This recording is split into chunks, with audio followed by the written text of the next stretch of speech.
سب سے زیادہ جس بات کی مذمت کرنی چاہیے، سب سے زیادہ جس کو قوم پہ دکھ ہوا ہے، وہ جب ان کو پتا کہ یہ جناح ہاؤس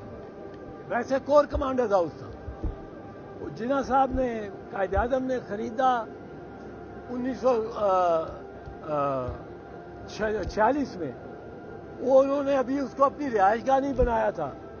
کہ گورنمنٹ نے ٹیک اوور کر لیا، اس وقت کی گورنمنٹ نے، پھر یہ ان کے فوج کے پاس ہی رہا، لیکن جب حملہ ہوا اس کے بعد وہ جناح ہاؤس ہے، پہلے کور کمانڈر ہاؤس۔ اب کور کمانڈر کے گھر پہ چھاؤنی کے اندر حملہ ہو، جلوس لبرٹی سے چلے، پیدل کی سپیڈ پہ جلوس لبرٹی سے چلے، 2.5 گھنٹے جلوس لیتا جائے، کور کمانڈر کے گھر پہنچے، اس کے راستے میں کوئی رکاوٹ نہیں، کدھر ہے آئی جی پولیس، کدھر ہے ڈی آئی جی پولیس، کدھر ہے ایس ایس پی پولیس؟ پہلے تو کٹہرے میں ان کو کھڑا کرنا چاہیے کہ آپ اتنی بروٹل، اتنی وحشیانہ لاٹھی چارج کرتے ہیں، ٹیئر گیس پھینکتے ہیں، گولیاں بھی چلائی ہیں آپ نے ربڑ کی،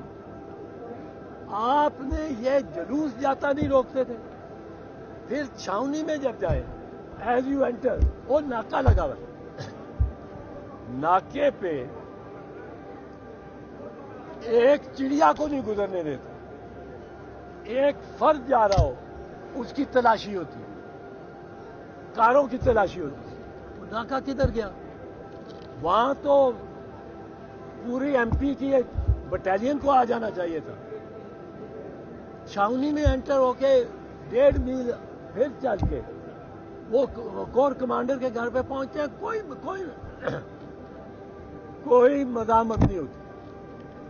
کوئی مزاحمت نہیں۔ وہ اگر آپ تصویریں دیکھیں اور ویڈیوز دیکھیں جو گورنمنٹ چلا رہی ہے، 100-150 آدمی ہیں، ان کے پاس کوئی آتشی ہتھیار نہیں ہے، کوئی گولی نہیں چلا رہا، کوئی پستول نہیں دکھا رہا، ڈنڈوں سے لیس، وہ 5 گھنٹے اس کو مسمار کرتے رہتے اور ویڈیو چل رہی ہے۔ یہ چھاؤنی میں ہوا، یہ کوئی آزاد کشمیر کی فرنٹ لائن پہاڑیوں پہ نہیں ہوا کہ فوج کو 1 دن لگ جاتا یا 6 دن۔ کور کمانڈر ہاؤس چھاؤنی کے اندر، اس وقت اس کور کمانڈر بھی وہی ہے، اس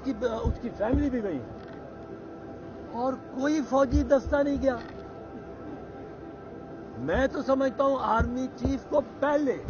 یہ پوچھنا چاہیے اپنے ان یونٹ سے جو وہاں تھے کہ آپ کو ہوش ہی نہیں آیا، آپ نے دیکھا ہی نہیں کہ کون ہے، جا کے وہ نہتے نہیں تھے، ڈنڈے تھے، پر ان کے پاس کوئی نہیں تھا آتشی اسلحہ۔ اب آتشی اسلحہ لے کے، اور فوج اگر گھیرا ڈال لیتی جناح ہاؤس کا، کور کمانڈر کی ریزیڈنس کا، آپ کا کور کمانڈر وہاں ہے، وہ خطرے میں، اس کی فیملی نکلے ہیں دیوار سے پچھلی سیڑھی لگا کے، تو یہ کس کی کوتاہی ہے؟ کور کمانڈر نے کہا جاتا ہے کہ بڑے ٹیلی فون کیے اپنے کولیگز کو، اپنے ماتحتوں کو، کسی نے جواب ہی نہیں دیا، تو یہ لگتا ہے انٹریپ کیا گیا۔ انٹریپمنٹ کے مسئلہ کیا ہے؟ اس میں قانونی بات ہے، ایک فوجی ساتھ رہتا ہو، چھاؤنی کے اندر ہو، اور فوجی نہ آئے پہنچے اپنے کمانڈر کو ڈیفینڈ کرنے کے لیے، یہ ممکن نہیں ہے پاکستان فوج کی۔ تو یہ چیز دیکھنی بڑی ضروری ہے۔ اور اگر یہ عجیب بات ہے، ایک اور عجیب بات جو چیف آف آرمی اسٹاف کو سوچنی چاہیے، and we leave it to his discussion, پر سوچیں کہ یہ جا کے صرف